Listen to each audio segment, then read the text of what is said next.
नमस्कार, कशा आहात तुम्ही? आज मी तुमच्यासाठी घेऊन आलेली आहे तारल्यांची कढी.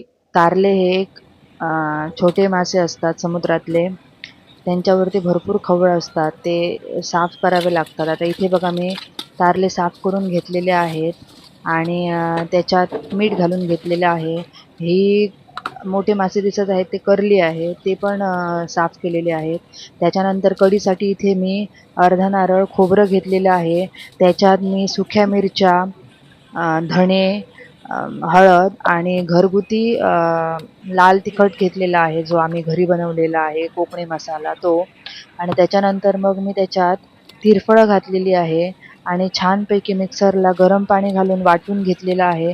एक वाटण मी एकदा वाटून घेतलेलं आहे. आता हे मी थोडंसं अजून खोबरं घेतलेलं आहे. त्याच्यात मी परत सुक्या मिरच्या, लाल तिखट, काश्मीरी लाल तिखट कलरसाठी घातलेलं आहे आणि त्याच्यात परत थोडीशी मी 4 तिरफळं टाकलेली आहेत आणि छानपैकी ती वाटून घेतलेली आहे. आणि त्याच्यानंतर मग पाणी घालून कढी किती पातळ पाहिजे ती मी पातळ करून घेतलेली आहे. त्याच्यानंतर मग मी तो गॅसवरती ठेवलेला आहे. त्याच्यानंतर मग त्याच्यात मी 3 हिरव्या मिरच्या कापून घातलेल्या आहेत.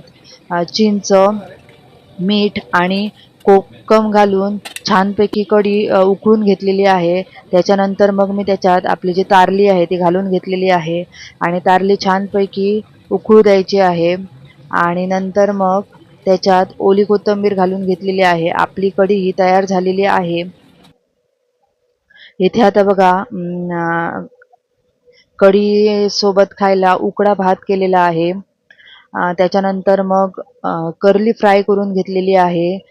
थोडंसं सालाद आहे, लोणचं आहे आणि आपली ही गोवन थाली बनवून तयार झालेली आहे. हे एकदम घरात बनवलेलं जेवण टेस्टी आहे आणि ही जी कढी आहे ना ती आंबट तिखट करायची आहे, तेव्हा ती जास्त टेस्टी लागते. कारल्यांची कढी कायम आंबट तिखटच छान लागते. कारल्यांची कढी बनवताना त्याच्यात तिरफळं घालायला कधीच विसरू नका, कारण की तिरफळं घातल्याने त्याला अजून जास्त टेस्ट येते. एकदम चविष्ट लागते कढी.